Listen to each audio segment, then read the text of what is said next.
Part 1. You will hear a woman phoning a friend to get information about a job agency. First, you have some time to look at questions 1 to 5.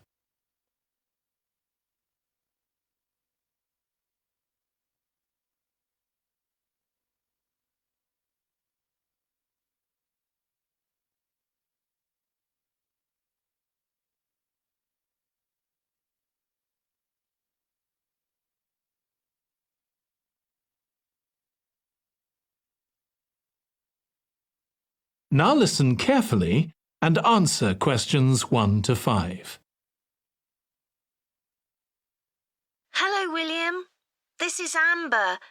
You said to phone if I wanted to get more information about the job agency you mentioned. Is now a good time? Hi, Amber. Yes, fine. So the agency I was talking about is called Bankside. They're based in Docklands. I can tell you the address now. 497 East Side. OK, thanks. So is there anyone in particular I should speak to there? The agent I always deal with is called Becky Jameson. Let me write that down. Becky Jameson. Jameson.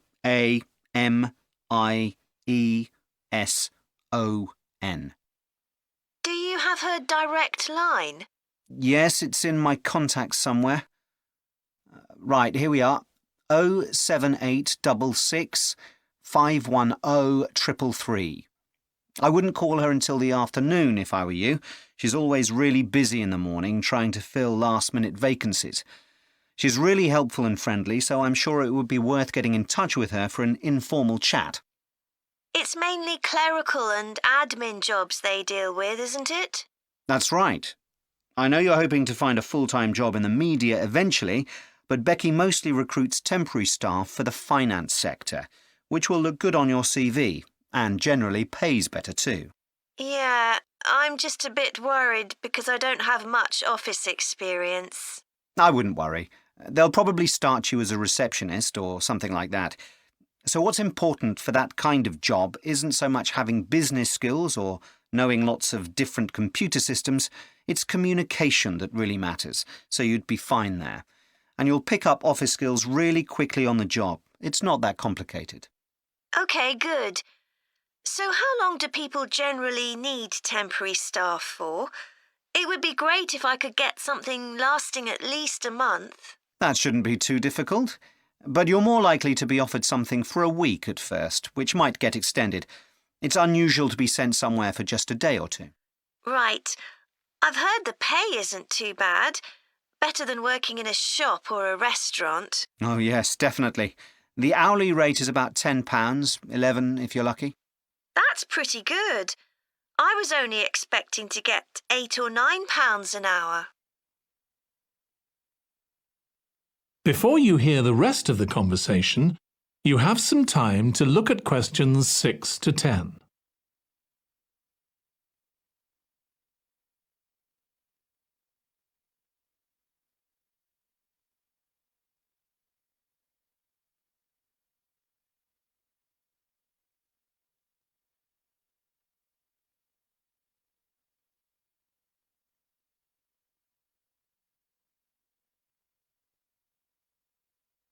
Now listen and answer questions 6 to 10. Do you want me to tell you anything about the registration process? Yes, please. I know you have to have an interview.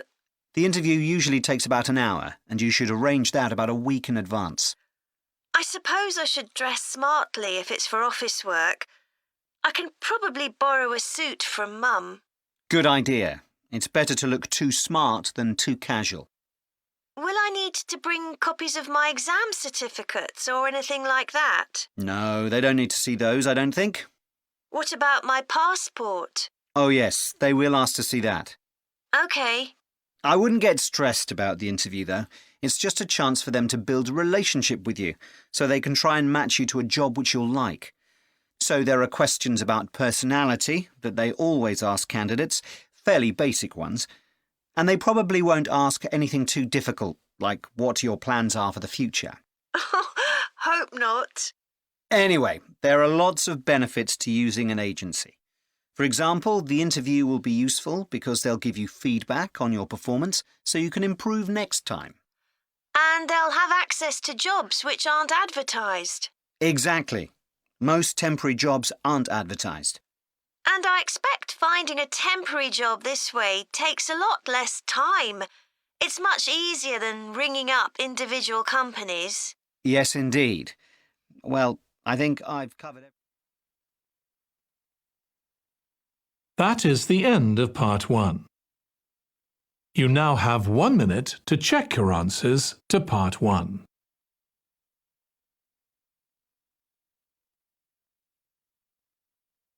Part 2.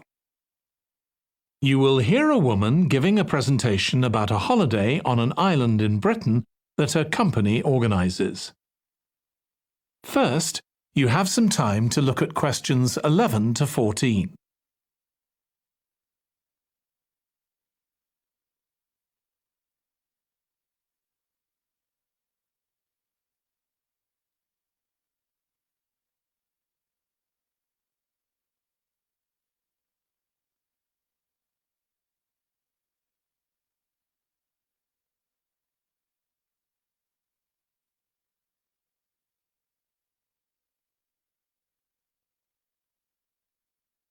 Now listen carefully and answer questions 11 to 14. Good morning.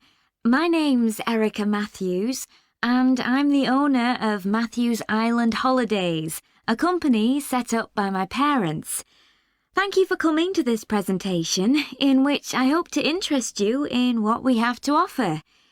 We're a small family-run company, and we believe in the importance of the personal touch. So we don't aim to compete with other companies on the number of customers. What we do is build on our many years' experience, more than almost any other rail holiday company, to ensure we provide perfect holidays in a small number of destinations, which we've got to know extremely well. I'll start with our 6-day Isle of Man holiday. This is a fascinating island in the Irish Sea, with Wales to the south, England to the east, Scotland to the north, and Northern Ireland to the west. Our holiday starts in Heysham, where your tour manager will meet you. Then you'll travel by ferry to the Isle of Man. Some people prefer to fly from Luton instead, and another popular option is to go by train to Liverpool and take a ferry from there. You have 5 nights in the hotel, and the price covers 5 breakfasts and dinners and lunch on the 3 days when there are organised trips. Day 4 is free, and most people have lunch in a cafe or restaurant in Douglas. The price of the holiday includes the ferry to the Isle of Man, all travel on the island, the hotel, and the meals I've mentioned. Incidentally, we try to make booking our holidays as simple and fair as possible, so unlike with many companies, the price is the same whether you book 6 months in advance or at the last minute, and there's no supplement for single rooms in hotels. If you make a booking then need to change the start date, for example because of illness, you're welcome to change to an alternative date or a different tour for a small administrative fee. Before you hear the rest of the talk, you have some time to look at questions 15 to 20.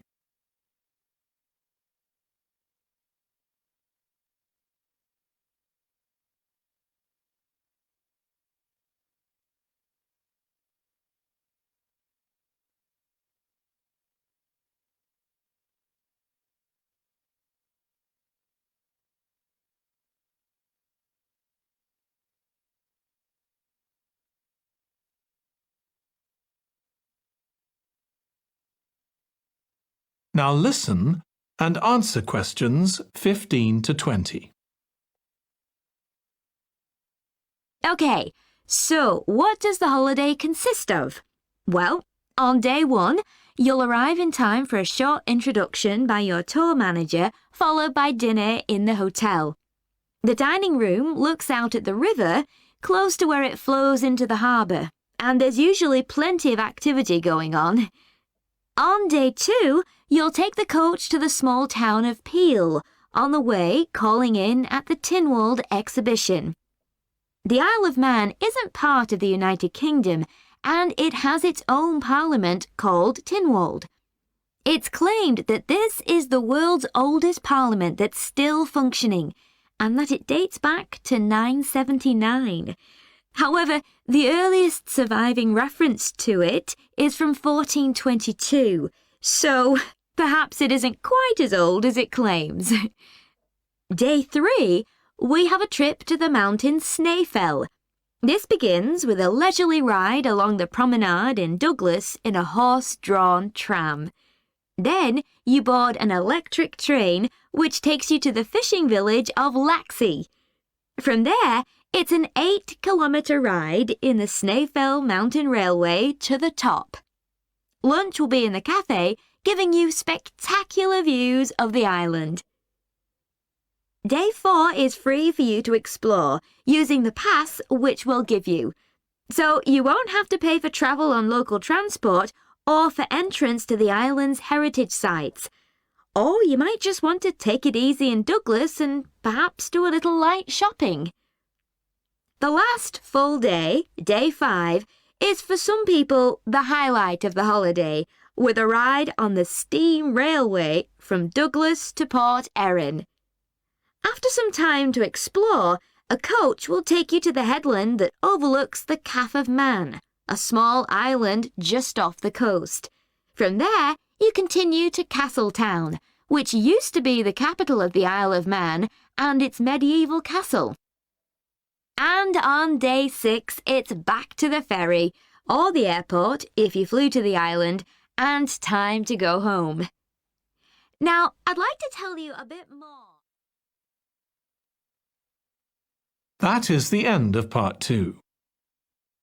You now have 30 seconds to check your answers to part 2.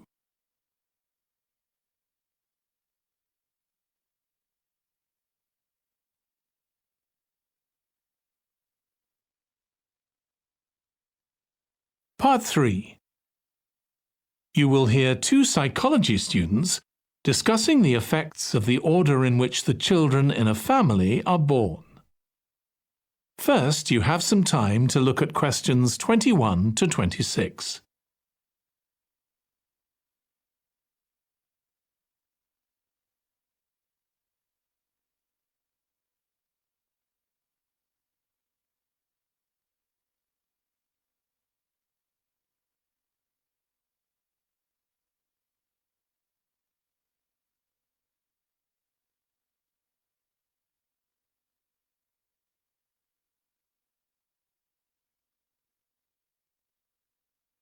Now listen carefully and answer questions 21 to 26.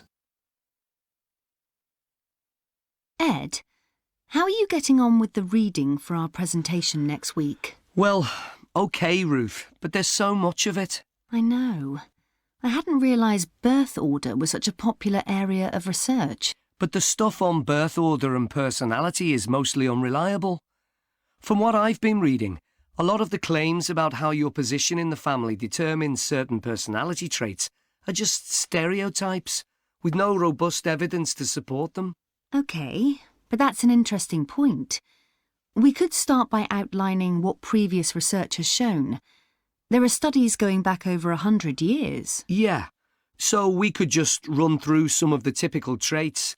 Like the consensus seems to be that oldest children are generally less well-adjusted, because they never get over the arrival of a younger sibling. Right, but on a positive note, some studies claim that they were thought to be good at nurturing. Certainly in the past, when people had large families, they would have been expected to look after the younger ones. There isn't such a clear picture for middle children, but one trait that a lot of the studies mention is that they are easier to get on with than older or younger siblings. Generally eager to please and helpful. Although that's certainly not accurate as far as my family goes. My middle brother was a nightmare, always causing fights and envious of whatever I had. As I said, none of this seems to relate to my own experience, I'm the youngest in my family, and I don't recognise myself in any of the studies I've read about. I'm supposed to have been a sociable and confident child who made friends easily, but I was actually terribly shy. Really? That's funny. There have been hundreds of studies on twins, but mostly about nurture versus nature. There was one on personality which said that a twin is likely to be quite shy in social situations because they always have their twin around to depend on for support. My cousins were like that when they were small. They were only interested in each other and found it hard to engage with other kids. They're fine now, though. Only children have had a really bad press. A lot of studies have branded them as loners who think the world revolves around them because they've never had to fight for their parents' attention. That does seem a bit harsh. One category I hadn't considered before was children with much older siblings. A couple of studies mentioned that these children grow up more quickly and are expected to do basic things for themselves, like getting dressed. I can see how that might be true, although I expect they're sometimes the exact opposite, playing the baby role and clamouring for special treatment. Before you hear the rest of the discussion, you have some time to look at questions 27 to 30.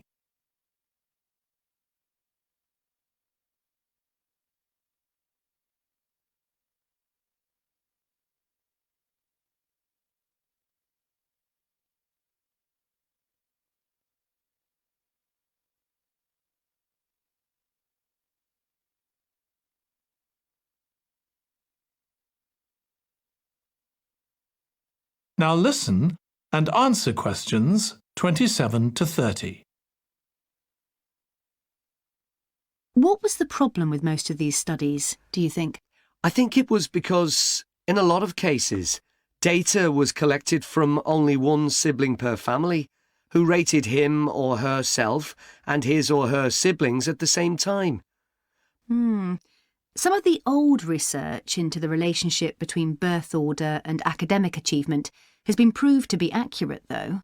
Performances in intelligence tests declined slightly from the eldest child to his or her younger siblings. This has been proved in lots of recent studies. Yes, although what many of them didn't take into consideration was family size. The more siblings there are, the likelier the family is to have a low socio-economic status, which can also account for differences between siblings in academic performance. The oldest boy might be given more opportunities than his younger sisters, for example. Exactly. But the main reason for the marginally higher academic performance of oldest children is quite surprising, I think. It's not only that they benefit intellectually from extra attention at a young age, which is what I would have expected. It's that they benefit from being teachers for their younger siblings by verbalising processes. Right. And this gives them status and confidence, which again contributes in a small way to better performance. So, would you say sibling rivalry has been a useful thing for you? I think so. My younger brother was incredibly annoying, and we fought a lot. But I think this has made me a stronger person. I know how to defend myself. We had some terrible arguments, and I would have died rather than apologise to him.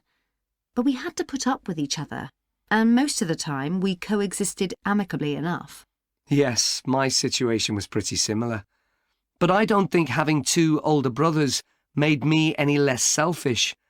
I was never prepared to let my brothers use any of my stuff. That's perfectly normal, whereas sometimes... That is the end of part 3. You now have 30 seconds to check your answers to part 3.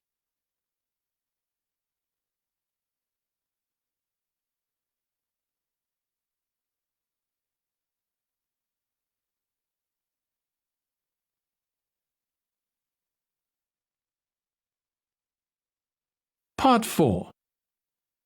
You will hear a student giving a presentation about a type of tree known as the eucalyptus, which is common in Australia. First, you have some time to look at questions 31 to 40.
Now listen carefully and answer questions 31 to 40. Today, I'm going to talk about the eucalyptus tree. This is a very common tree here in Australia, where it's also sometimes called the gum tree. First, I'm going to talk about why it's important. Then I'm going to describe some problems it faces at present. Right, well, the eucalyptus tree is an important tree for lots of reasons. For example, it gives shelter to creatures like birds and bats, and these and other species also depend on it for food, particularly the nectar from its flowers. So it supports biodiversity. It's useful to us humans too, because we can kill germs with a disinfectant made from oil extracted from eucalyptus leaves. The eucalyptus grows all over Australia, and the trees can live for up to 400 years. So it's alarming that all across the country, numbers of eucalyptus are falling because the trees are dying off prematurely. So what are the reasons for this? One possible reason is disease. As far back as the 1970s, the trees started getting a disease called Mundula yellows. The tree's leaves would gradually turn yellow, then the tree would die. It wasn't until 2004 that they found the cause of the problem was lime, or calcium hydroxide, to give it its proper chemical name, which was being used in the construction of roads. The lime was being washed away into the ground and affecting the roots of the eucalyptus trees nearby. What it was doing was preventing the trees from sucking up the iron they needed for healthy growth. When this was injected back into the affected trees, they immediately recovered. But this problem only affected a relatively small number of trees. By 2000, huge numbers of eucalyptus were dying along Australia's east coast of a disease known as bell miner-associated dieback. The bell miner is a bird, and the disease seems to be common where there are high populations of bell miners. Again, it's the leaves of the trees that are affected. What happens is that insects settle on the leaves and eat their way round them, destroying them as they go, and at the same time they secrete a solution which has sugar in it. The bell miner birds really like this solution, and in order to get as much as possible, they keep away other creatures that might try to get it. So these birds and insects flourish at the expense of other species, and eventually so much damage is done to the leaves that the tree dies.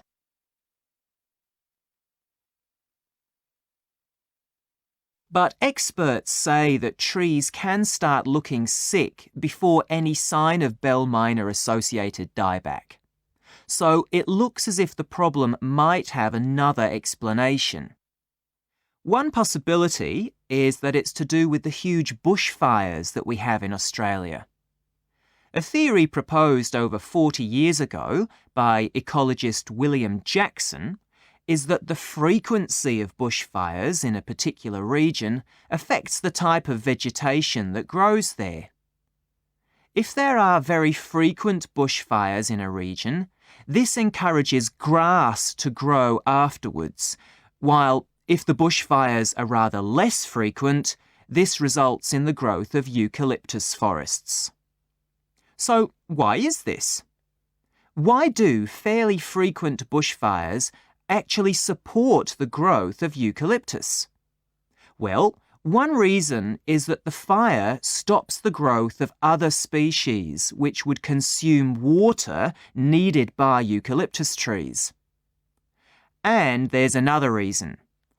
If these other quick-growing species of bushes and plants are allowed to proliferate, they harm the eucalyptus in another way by affecting the composition of the soil and removing nutrients from it.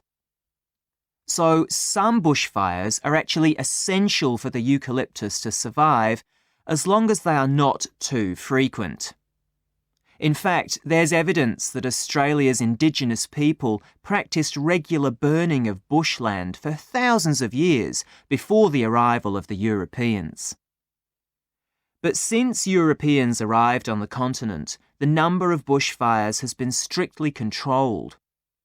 Now, scientists believe that this reduced frequency of bushfires to low levels has led to what's known as dry rainforest, which seems an odd name as usually we associate tropical rainforest with wet conditions. And what's special about this type of rainforest?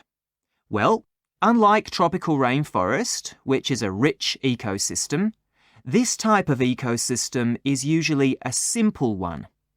It has very thick, dense vegetation, but not much variety of species. The vegetation provides lots of shade, so one species that does find it ideal is the bell myna bird, which builds its nests in the undergrowth there. But again, that's not helpful for the eucalyptus tree. That is the end of Part 4. You now have 1 minute to check your answers to Part 4.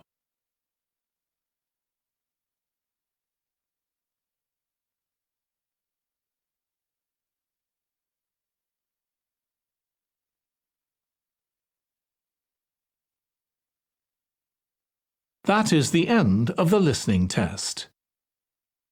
In the IELTS test, you would now have 10 minutes to transfer your answers to the answer sheet.